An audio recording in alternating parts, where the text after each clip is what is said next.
nagpasaring si Vice President Sara Duterte kaugnay sa sugat sa kanyang leeg.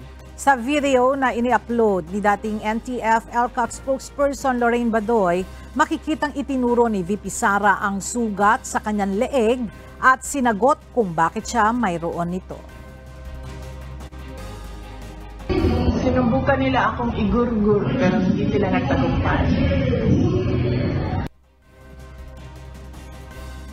Nauna nang nagbitiw sa gabinete ni Pangulong Ferdinand Marcos Jr. ang Vice Presidente bilang kalihim ng Department of Education at Vice Chairperson ng NTF-ELCAC.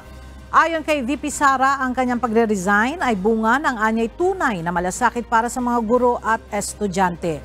Gayunman, tiniyak na opisyal na magpapatuloy ang kanyang suporta sa pagsusulong ng dekalidad na edukasyon sa bansa.